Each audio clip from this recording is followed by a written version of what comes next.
हमें पता है कि विश्वविद्यालय प्रशासन या कॉलेज प्रशासन या मैनेजमेंट किस तरह से अपनी तानाशाही करता है। जो शिक्षक हैं वो डर के साए में जी रहे हैं कि कल तुम्हारे साथ कोई इस तरह घटना ना हो जाए। ये जितनी बात इन्होंने बताई कि लेटर पर देने, पहला लेटर जो बना उसमें सब नहीं लिख रहा था ज्वाइन करवा दो। विश्वविद्यालय प्रशासन है, इनको किसी की व्यक्ति के जीने मरने से कोई फर्क नहीं पड़ता है। जब शिक्षक को नहीं छोड़ रहे तो छात्रों को विश्वविद्यालय प्रशासन क्या छोड़ता होगा, आप यहाँ से अंदाजा लगा। शिक्षक एकता जिंदाबाद। प्रशासन तो ये चाहता है कि गोविंद बाबू उनके चरण स्पर्श करें। कोई दूसरा गोविंद बाबू उस कॉलेज में या किसी और महाविद्यालय में ना बन पाए। क्लास में अभी अगर छात्रों को पढ़ाते हुए टॉर्चर कर रहा ना आगे के लिए भी, उनका दिमाग भी सही करना पड़ेगा। कि प्रशासन जो है, प्रशासन का कहीं ना कहीं जो आत्मा है वो मर चुकी है। इतना विश्वास जरूर दिलाता हूँ कि आज उनकी ज्वाइनिंग भी होगी और आज मुझे लग रहा है जो वेतन रुका हुआ है वो वेतन भी मिलेगा। नमस्कार, मैं सौरभ कुमार। मैं आया हूँ आज मेरठ के चौधरी चरण सिंह विश्वविद्यालय। यहाँ पर कुछ प्रोफेसर लोग अनिश्चितकालीन धरने पर बैठे हैं। आइए अंदर चल के पूछते हैं कि वह धरना क्यों दे रहे हैं और उनकी क्या क्या समस्याएं हैं। आइए अंदर चलते हैं। नमस्कार सर। नमस्कार जी, सर आपका नाम? मैं डॉक्टर राहुल उज्ज्वल, चौधरी चरण सिंह विश्वविद्यालय शिक्षक संघ का जनरल सेक्रेटरी हूँ। तो सर मेरा सवाल ये है कि जो शिक्षक समाज का निर्माता कहा जाता है, आज वो अपने परिवार सहित इच्छा मृत्यु की मांग कर रहा है, तो क्या प्रशासन के कानों में अब तक बात नहीं पहुंची? प्रशासन के कानों में तो आवाज़ पहुंची है, लेकिन स्थिति ऐसी हो गई कि प्रशासन जो है, प्रशासन का कहीं ना कहीं जो आत्मा है वो मर चुकी है। सबसे बड़ी समस्या ये है। नहीं तो वो जो शिक्षक समाज का निर्माता होता है, जिसको इस टाइम महाविद्यालय में होना चाहिए था, कक्षाओं में होना चाहिए था, विद्यार्थियों को पढ़ाना होना चाहिए था, वो आज यहाँ धरने के लिए बैठा है। और धरने के लिए किस लिए बैठा है? क्योंकि एक शिक्षक जो पिछले 5 साल से जिसे वेतन नहीं मिला, उसका परिवार भूखा मरने को तैयार है। और स्थिति ये आ गई है कि उन्होंने राष्ट्रपति से इच्छा मृत्यु की मांग की है। तो ये ऐसी स्थिति क्यों पैदा हो गई? लगातार हम पिछले 2 वर्षों से कुलपति से, प्रबंधन तंत्र से डिमांड कर रहे हैं, अनुरोध कर रहे हैं कि भाई आप इनको ज्वाइन करा दीजिए, इनका वेतन दिलवा दीजिए, इनके परिवार भुखमरी की हालत में है। हर महीने शिक्षक समाज चंदा करके, पैसा इकट्ठा करके उनके घर पर चला रहा है। छोटे छोटे बच्चे हैं, उन बच्चों की फीस चंदे से जा रही है, उनके घर का राशन चंदे से जा रहा है। ऐसी स्थिति पैदा हो गई है, तो वो शिक्षक ऐसी स्थिति में क्या करेगा? इच्छा मृत्यु की डिमांड ही तो करेगा। अभी आपने कुछ समय पहले देखा होगा कि वो व्यक्ति एक दिन ई रिक्शा लेके, एक प्रोफेसर, उसने ई रिक्शा किराए पे ले ली चलाने के लिए, जिससे कि वो अपने बच्चों का लालन पोषण कर सके। उसको अंदर से कहीं ना कहीं ये महसूस होने लगा कि जो शिक्षक साथी उसको पैसा दे रहे हैं कि वो उसको ये लगने लगे उसको भीख मिल रही है। वो अपने बच्चों को देखता, उसके बच्चे भी सोचते होंगे कि हमारे पिताजी कैसे हैं कि वो हमें भीख मांग के पाल रहे हैं। तब जब हम लोगों को पता चला ऐसी स्थिति हो गई, तब उनको रोका गया। ऐसा नहीं है, आप हमारे साथी हो, परिवार का हिस्सा हैं, आप बाहर का मत समझिए। तब उनको समझाया गया, लेकिन उनको कहीं ना कहीं उनके अंदर तो पीड़ा है इस चीज़ की। कई बार वो प्रयास कर चुके हैं सुसाइड करने का, अब इच्छा मृत्यु की मांग कर रहे हैं। तो ये स्थिति क्यों आ गई? ये स्थिति आ गई क्योंकि जब प्रबंध तंत्र है, विश्वविद्यालय प्रशासन है, इनको किसी की व्यक्ति के जीने मरने से कोई फर्क नहीं पड़ता है। उनके अंदर कोई संवेदनाएं नहीं, इसलिए स्थिति पैदा हो गई।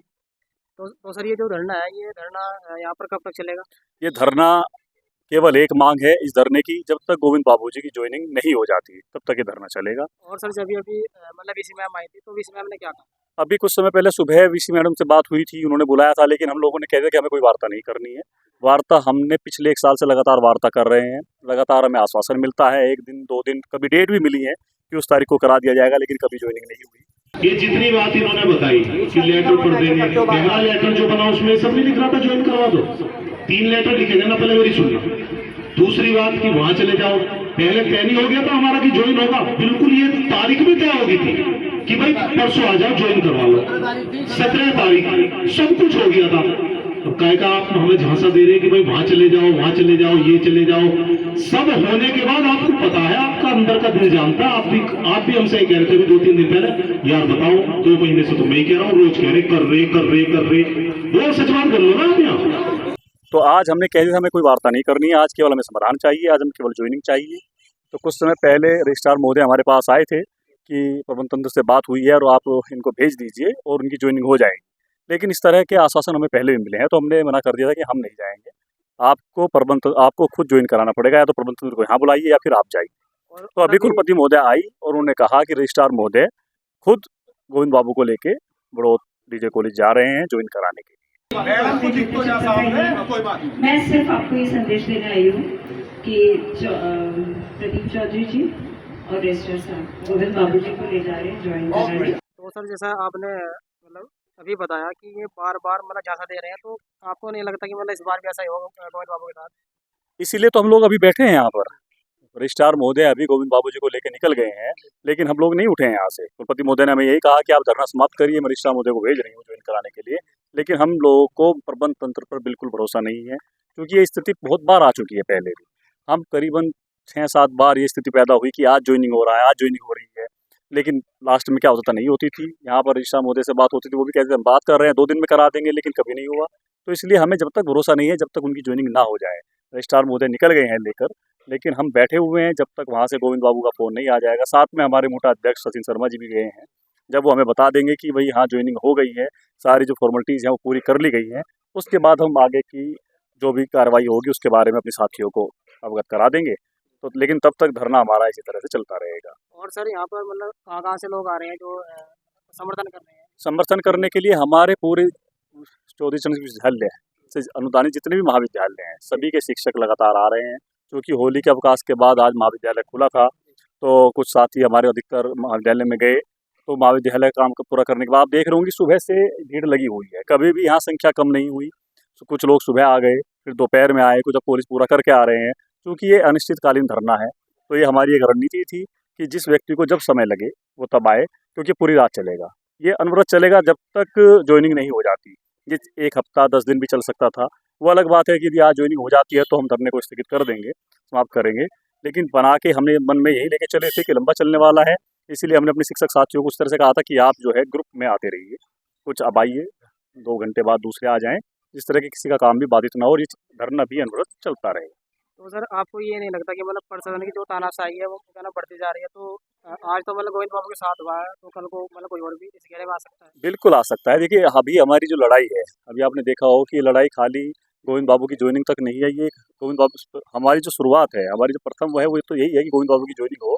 लेकिन उसके बाद जो इस तरह का माफिया, एक शिक्षक माफिया ग्रुप एक्टिव है, उसको भी समाप्त कराने का हमारा एजेंडा है। इसी के लिए जो हमारी एक मुट्ठी अनाज की पहल चली थी, प्रोफेसर प्रज्ञान चौधरी डीजे कॉलेज में प्रोफेसर हैं, एचओडी हैं हिस्ट्री डिपार्टमेंट के, उन्होंने मुहिम चलाई। और उनका मुख्य मुद्दा यही था कि जो वहाँ पर ये भ्रष्टाचार फैला हुआ है, जो माफिया राज चल रहा है, उसके खिलाफ सीबीआई जांच हो।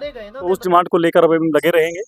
लेकिन विश्वविद्यालय से हमारी डिमांड यही थी कि उनकी ज्वाइनिंग हो। उसके बाद जो प्रशासन है, हमारा उत्तर प्रदेश सरकार है, उससे हम ये डिमांड करेंगे कि भाई उसकी जो वहाँ पर जिस तरह का माफिया राज चल रहा है उसकी सीबीआई जांच हो, और कोई दूसरा गोविंद बाबू उस कॉलेज में या किसी और महाविद्यालय में ना बन पाए। प्रशासन को हम यही वो देना चाहेंगे, उत्तर प्रदेश में योगी आदित्यनाथ जी की सरकार है और उनके बारे में सभी लोग अच्छे से परिचित हैं कि भाई उनके सुनते हैं कि 0 टॉलरेंस की नीति वो अपनाते हैं। तो जब उनके शासन में किसी तरह का हर कोई भी अपराधी जो है भयमुक्त नहीं है, तो ये इस तरह से शिक्षा के जगत में कैसे इस तरह से माफिया राज चल रहा है, तो हम उनके पास तक अपना मैसेज पहुंचाएंगे कि आप इसको भी देखिए। और जो यहाँ माफिया राज चल रहा है, जो कि शिक्षा के जो महाविद्यालय हैं वो एक मंदिर के रूप में होते हैं, और मंदिर में, शिक्षा के मंदिर में इस तरह की घिनौनी हरकतें हो रही हैं। प्रोफेसर्स को झूठे आरोपों में, बलात्कार जैसे आरोपों में जेल भेज दिया जाता है, 3 साल तक वो व्यक्ति जेल में रहता है।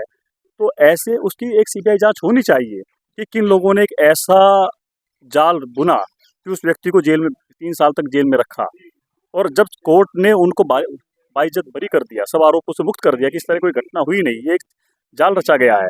तो जिन लोगों ने जाल रचा था, जिन्होंने साजिश की थी, ये षड्यंत्र किया था, उनके ऊपर कार्रवाई हो, तो उनके खिलाफ जांच हो। तो हमारी ये सरकार से मांग है, क्योंकि जब भी सरकार में लोगों का विश्वास पैदा होगा, नहीं तो महाविद्यालय में ये स्थिति बन गई है कि लोग जो शिक्षक हैं वो डर के साए में जी रहे हैं कि कल तुम्हारे साथ कोई इस तरह घटना ना हो जाए। कैसे, जब तक आप भयमुक्त नहीं होगे, कैसे आप पढ़ा पाओगे? शिक्षा का जो महाविद्यालय का माहौल है वो तो इस तरह का होना चाहिए, रचनात्मक होना चाहिए। जब तक आदमी के अंदर भय बना रहेगा, वो क्या क्रिएटिविटी लाएगा? नई रोज सरकार चाहती है कि शिक्षक जो है नए इनोवेशन करे, रिसर्च करे। जब वो खुद इतने प्रेशर में होगा, कहीं डर के माहौल में होगा, तो कैसे वो कर पाएगा? तो इन सब को हम इस सब की तरफ सरकार का ध्यान आकर्षित करना चाहते हैं इसके माध्यम से, और हमें उम्मीद है कि प्रदेश सरकार इसका संज्ञान लेगी और जांच कराएगी। ठीक है सर, बहुत बहुत धन्यवाद। नमस्कार सर। नमस्कार, सर आपका नाम? मेरा नाम शान मोहम्मद है, चौधरी चरण सिंह यूनिवर्सिटी से छात्र नेता हूँ। सर आप इस धरने का किस तरह समर्थन कर रहे हैं? देखिए मैं आपको बता दूं, कि डीजे कॉलेज बड़ौत में है और वहाँ पे जो है चौधरी चरण सिंह विश्वविद्यालय से ही संबंधित है। पिछले 4 वर्षों से वहाँ पे एक शिक्षक हैं गोविंद बाबू। उनको जो है आपको मैं बताऊं कि उनको लगातार जो वहाँ का कॉलेज का जो है मैनेजमेंट है वो लगातार प्रताड़ित कर रहा है। प्रताड़ित इसलिए कर रहा है क्योंकि लगातार उन्होंने जो है छात्रों के हक में आवाज़ उठाई। जब भी कॉलेज के अंदर गलत हुआ है उन्होंने तब जो है समय समय पर जो है कॉलेज को जो है समय समय पर जो है उन्होंने आंख दिखाने का काम करा कि सही को चुनो, गलत को मत चुनो। मैं आपको बता दूं जब भी वहाँ कॉलेजों में एडमिशन होते हैं तो मेरिट के अंदर मैं आपको बताऊं ज़्यादातर कभी कभी गड़बड़ी हो जाती है। गड़बड़ी अपने अपने हिसाब से जो है एडमिशन ले लेते हैं। उस चीज़ को उन्होंने विरोध करा। अल्पसंख्यक का जिस समय दर्जा लिया गया उस कॉलेज के लिए उस समय उन्होंने भी मांग करी, लेकिन उनको लगातार कभी जो है उन्होंने देखा कि अब ये ज़्यादा परेशान कर रहे हैं टीचर, तो मैनेजमेंट ने क्या करा, उनको निष्कासन कर दिया। निष्कासन जब कर दिया तो लगातार बातें चलती रहीं। वो भी जो है उन पर फिर जो है लगातार जो है उन पर कभी हरेसमेंट का केस करा गया। उसमें जो है पुलिस ने क्लीन चिट दे दी कि इस तरह का कोई भी मामला, लेकिन उसके बाद भी मैनेजमेंट ने इतना टॉर्चर करा उनको कि आज ये देख लो कि मजबूरी हालत ये हो गई उस परिवार के टीचर के कि खाने पीने के लालन पोषण करने के भी जो है इस समय ये देख लो कि दूसरी तरफ ही देखना पड़ रहा है उनको। मरने को मजबूर हो रहा है उसका परिवार टीचर का। आज उस शिक्षक संघ के हमारे मोटा के जो अध्यक्ष है विजय राठी सर और अन्य जितने भी पदाधिकारी अदर कॉलेज सभी से जो है आज शिक्षक इकट्ठा हुए हैं और उन्होंने सबसे पहले मांग रखी है कि जो है टीचर की सबसे पहले ज्वाइनिंग होनी चाहिए और ज्वाइनिंग के साथ साथ उसका जो है वेतन भी जो है उसे लगातार जो उसका रोका हुआ है वो भी मिलना चाहिए। आज हम इसी के साथ अपने जो है शिक्षकों को जो इस समय धरना चल रहा है, तो हमने भी छात्र संघ के जो है नेता होने के नाते, प्रतिनिधि होने के नाते हमने भी जो है जो भी पीड़ित है यानी टीचर पीड़ित है तो हमने उसका समर्थन किया है। तो सर ऐसा लगता है कि आप भी मतलब यहीं से पढ़े हुए हैं ना? देखिए मैं आपको बता दूं मैंने यहाँ से एमए किया है और वर्तमान में मेरी एलएलबी चल रही है। तो हम जो है समय समय पर जिस समय छात्रों के साथ गलत होता है हम उस समय भी आवाज़ उठाते हैं। अगर शिक्षक के साथ गलत हो रहा है तो हम इस शिक्षक की भी आवाज़ उठाएंगे। हर पीड़ित के साथ कभी भी कुछ भी जो है अगर गलत होता है विश्वविद्यालय के अंदर, हमें पता है कि विश्वविद्यालय प्रशासन या कॉलेज प्रशासन या मैनेजमेंट किस तरह से अपनी तानाशाही करता है। जब शिक्षक को नहीं छोड़ रहे तो छात्रों को विश्वविद्यालय प्रशासन क्या छोड़ता होगा, आप यहाँ से अंदाजा लगा लीजिए। तो सर मतलब सुनने में ऐसा भी आ रहा है कि कई बार गोविंद बाबू का है कि हम डॉक्टर गोविंद बाबू को ज्वाइन कर रहे हैं मतलब प्रशासन। तो आपको ये नहीं लगता कि मतलब प्रशासन की तानाशाही कुछ ज़्यादा ही बढ़ रही है? देखिए प्रशासन की तानाशाही मैं आपको बता दूं किस तरह से बढ़ रही है। प्रशासन तो ये चाहता है कि गोविंद बाबू उनके चरण स्पर्श करें और चरण स्पर्श के साथ साथ उनके जो है ये देख लो कि जब वो ये कहें कि हाँ गोविंद बाबू आज आपको जो है क्या बोला है टीचर के ना होते एक चपरासी की तरह कि आपको गमले में पानी देना, तो वो उनके अनुसार करें। एक शिक्षक है वो कोई चपरासी नहीं है और एक शिक्षक का काम जो है छात्रों को सही दिशा दिखाने का होता है जो उनसे जो है सही तरीके से पच नहीं पा रहे हैं। तो मैनेजमेंट जो है अपने अगर घमंड में है ना, उस टाइम पे जब तक घमंड में था लेकिन अब घमंड से चूर हो चुका है। जब जो है पानी सर से गुजर जाता है ना तो तब इंसान को मजबूरी में धरना प्रदर्शन एक गांधीवादी तरीके से चुनना पड़ता है। और आज वो गांधीवादी तरीके से जो है सभी शिक्षक संघ के नेताओं ने जो है इकट्ठा होकर आज चुना है। तो मैं इतना विश्वास जरूर दिलाता हूँ कि आज उनकी ज्वाइनिंग भी होगी और आज मुझे लग रहा है जो वेतन रुका हुआ है वो वेतन भी मिलेगा। वो मैं आपको बता रहा हूँ कि छात्र संघ होने के नाते उनके वेतन में अगर कुछ गड़बड़ी हुई होती है तो क्षेत्र शिक्षा अधिकारी कार्यालय जो है हमारे मेरठ के अंदर ही है, कोई दूर नहीं है माधोपुरम।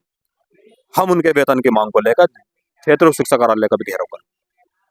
तो सर आपकी बातों से मतलब ऐसा लग रहा है कि आप थोड़ा बहुत कहीं राजनीति से ताल्लुक रखते हैं। किससे? राजनीति। देखिए छात्र संघ की राजनीति कर रहे हैं तो देखो राजनीति में तो देखो इंटरेस्ट लेना ही पड़ेगा। और मैं आपको बता दूं कि भीम आर्मी जो आजाद समाज पार्टी है भाई चंद्रशेखर आजाद की, मैं उस समय भीम आर्मी छात्र सभा का पश्चिम प्रभारी यूपी का, तो राजनीति से तो हम ताल्लुक रखते ही रखते हैं। जो आपके एडवोकेट चंद्रशेखर आजाद जी है उनसे? देखिए मैं आपको बता दूं अभी भाई चंद्रशेखर आजाद जी जो है मेरठ के अंदर रहते हैं किदवई नगर में, जहाँ पे इलेक्ट्रिशियन शॉर्ट सर्किट की वजह से 5 बच्चों की मौत हो गई थी और एक महिला की जो है दुर्घटना में मौत हो गई थी। तो अभी एक हफ्ता पहले उसमें जो है गोविंद बाबू भाई चंद्रशेखर आजाद जी से उनकी मुलाकात भी हुई और मुलाकात के बाद जो है भाई चंद्रशेखर आजाद जी, मैं आपको बता दूं हमारे नेताजी ने खुद आश्वासन दिलाया था कि इस मामले में आप लड़ाई लड़ो मजबूत तरीके से, शासन प्रशासन का मामला भी आता है तो उसमें हस्तक्षेप करेंगे, तुम्हारे लिए मजबूती से साथ खड़े रहेंगे। और अब उनके ही निर्देश पर हम आज जो है समर्थन के लिए भी आए। मैं आपको बताऊं तो इस लड़ाई को कमजोर नहीं होने देंगे, मजबूती से लड़ेंगे। तो शुरुआत है अभी। मैनेजमेंट को जब तक जो अपनी तानाशाही का घमंड था, लेकिन अब तानाशाही का घमंड भी टूटने वाला है। उनकी ज्वाइनिंग होते वेतन की भी लड़ाई लड़ी जाएगी और उनको क्लास में भी अगर छात्रों को पढ़ाते हुए भी टॉर्चर कर ना आगे के लिए भी उनका दिमाग भी सही करना पड़ेगा। ऐसा नहीं है कि इतने आसानी से छोड़ेंगे, लड़ाई बहुत लंबी है। 4 साल का बहुत लंबा टाइम पीरियड हो रहा है। जितने हिसाब से उन्होंने टॉर्चर करा है ना, अगर हम भी एक एक चीज की कार्रवाई लेके एक एक कागज को लेकर निकालने पाएंगे तो मैनेजमेंट का दिमाग सही हो जाएगा। ठीक है सर, बहुत बहुत धन्यवाद।